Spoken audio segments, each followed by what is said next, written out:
Hello, I'm Ros Atkins. Welcome to the World Debate on BBC World News. And as you can see, we've come to Cairo. Let me introduce you to our four guests. Starting on the far right, Husam Al-Hawalawi is an activist, journalist and blogger. Very good to see you. Across to my left is Hellyer from the University of Warwick. Thank you very much indeed for joining us. To my right is Gigi Ibrahim, an activist, a blogger. Some have called her one of the faces of the Egyptian revolution, though I know that you don't like that description. And to my left is Mona Hala, a comedian and actress who's really seen her popularity go through the roof since she started posting shows on YouTube, making fun of, amongst others, Hosni Mubarak. And all of you, it's very good to have you here. Maybe I could start by quoting a tweet I saw from Wael Ghanim, one of the most high-profile activists, Google executive as well, here in Egypt. And he said the average age of those in the military ruling council at the moment is 64. The average age of Egyptians is 24.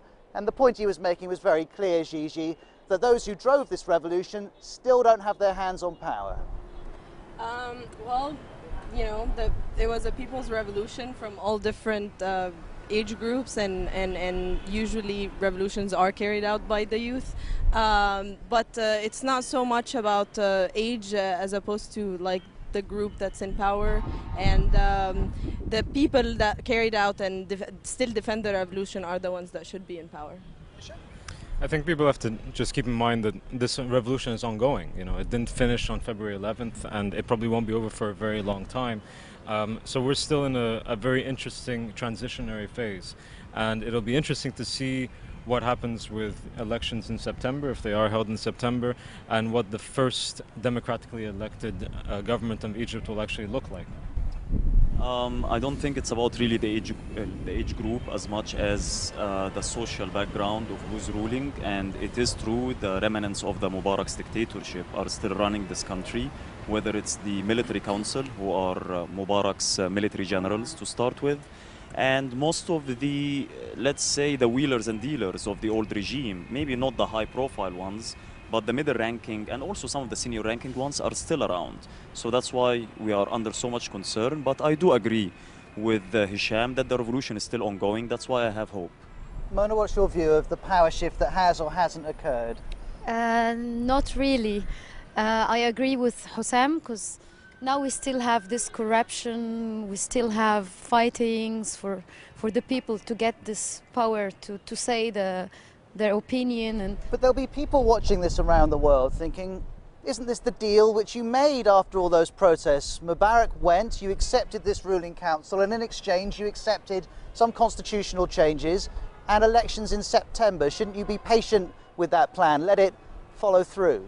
The revolution will continue even after elections. The pressure on the street is ongoing, and it has been even before the revolution. We went to the streets on January 25th not knowing that it would turn into a revolution, so it's only normal that we're still organizing and mobilizing and keeping pressure and demanding the rest of the demands of the revolution to be met. No one made deals with the military junta. I mean, they descended to the streets on January 28th based on orders from Hosni Mubarak himself in order to protect law and order and to protect the regime after the collapse of the police force under the pressure of the protests. While I totally distrust the military junta, I do think that they will go back to the barracks because they cannot afford continuing to rule, you know, I mean, the streets. But that does not mean by any chance the end of their hegemony over the political arena. But haven't they done what they said they were going to do? They said they would prosecute those guilty of corruption. Ministers are already in prison. They said they'd give you elections in September. At the moment, that is still scheduled to happen. They said they'd give you economic reforms. Economic reforms have been introduced. Isn't that enough for the moment? I'd question that, frankly, because as has been said by many people inside and outside of Egypt, the regime that was here, that was accused of corruption, of brutality and so on, wasn't made up of 1, 5, 10 or 20 people. It was quite a huge establishment, and proportionately very few of that establishment have actually been brought to trial or are being investigated or prosecuted, which is why people are still fairly unsatisfied with the way that things have gone. Personally, I don't find that incredibly surprising, because it is a military regime that Egypt is currently under. It's not an ordinary government. It's a military regime, so they're treating Egypt like they would any of their barracks. So in that regard, I think it's hardly unsurprising. But I agree with Hussam that I expect that they will go back to their barracks in September, and it will be down to those who actually enter parliament in September to try to find out how much power they can actually hold as the elected representatives of the people of Egypt, in spite of the influence and control that the military may operate from behind the scenes. And Mona, I was saying when I was introducing you that you quite happily make fun of Hosni Mubarak and others who are in his government. Do you also make fun of the army? Yes, I did. I had this episode, but it's not released yet. We still have this worries about sending us to jail, because they did already. Since the beginning of the revolution until now, they put like 7,000 people in jail. So I don't want to spend my whole life in jail.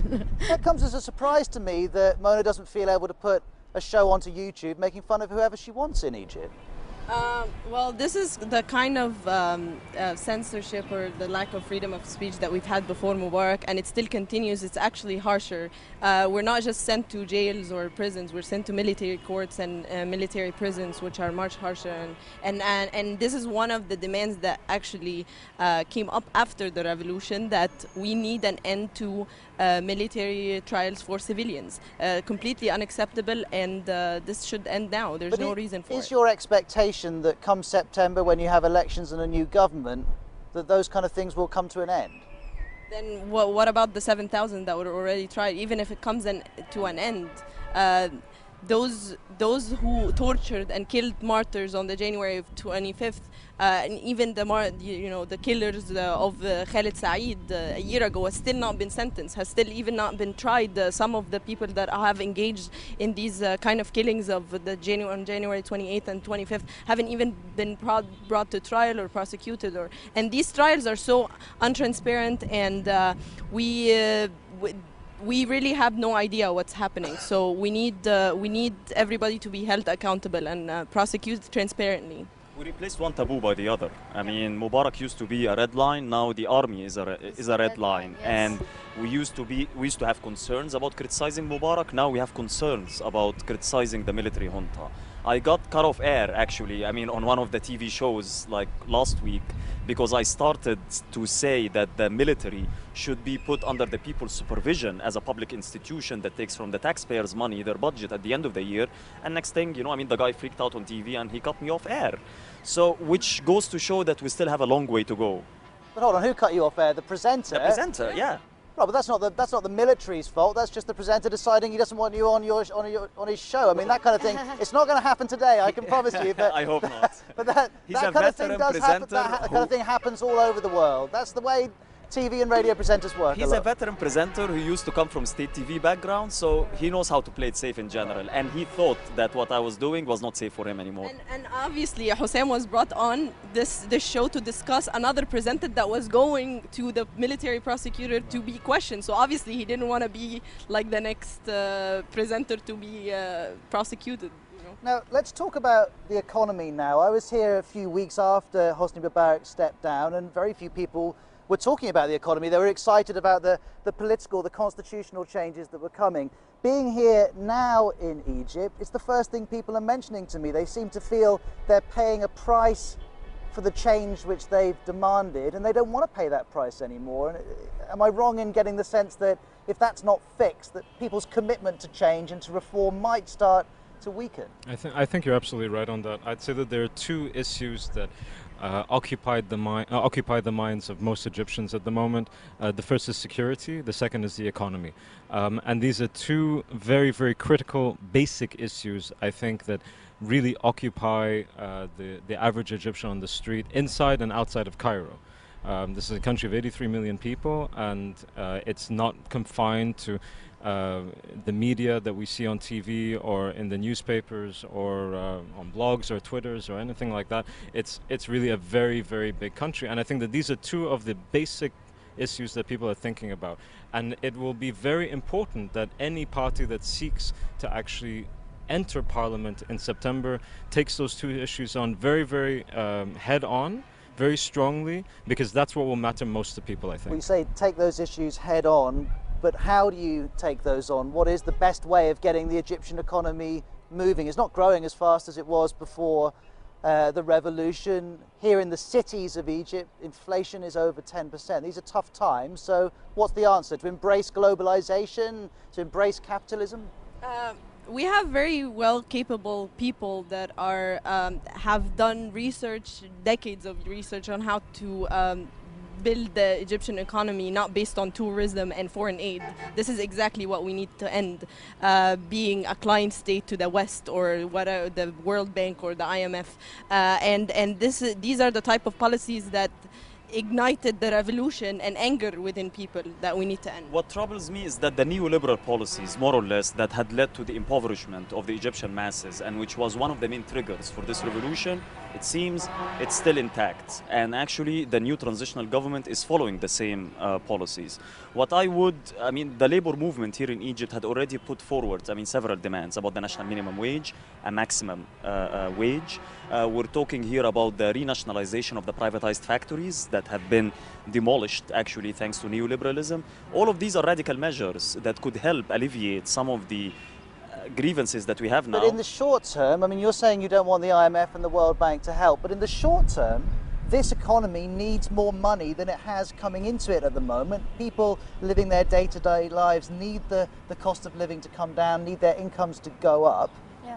Would you accept that capitalism and that the rest of the world engaging with the big economies of the world, China, India, America, has to happen? I think there's going to be some very tough economic decisions to make in Egypt.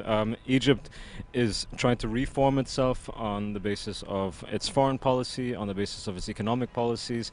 There are huge demands that occupy the minds of people right now, and I'm glad that Hosam brought up the minimum wage, because it's one thing that was brought up very early on but hasn't been really pushed to the forefront of the debate at all, by all parties, and I include all parties in that regard. It's not one of the most pressing issues, and we will see in the coming weeks and the coming months and more intense economic catastrophe, I think, hit this country if we're not very, very careful. Egyptians don't want to have foreign investment running the country. But it remains to be seen who will have a sufficiently robust economic policy that will allow people in this country to develop without having to rely on outside handouts. Which leads us to another interesting issue. You're talking about who will have the correct economic policies. It strikes me, being here, that there's no major election campaign underway. We're not more than a few months away from a major election following an incredible revolution, and yet it doesn't seem that all those millions of you who are in Tahrir Square have formed into political entities which are beginning to push particular policies. We were joking at the beginning, Gigi, you didn't want to be seen as one of the faces of the revolution, but do you think now that those involved in the revolution are suffering for that because they're not organized, they don't have figureheads? We are organizing, but to build political parties, that's something that doesn't just happen within few months. Labor unions, and I think Hussein can talk about this at great length. They're organizing, they're building free independent unions, and we have the popular committees of defending the revolution that are based in neighborhoods. And I think this is a great start to build a platform like a grassroots that then can transform into political parties. And again, who are the people or the groups that are now sufficient enough to build these parties? The liberals who have money. It is very expensive to run a campaign, and the law for building political party is somewhat not so simple for the average citizen or the workers or the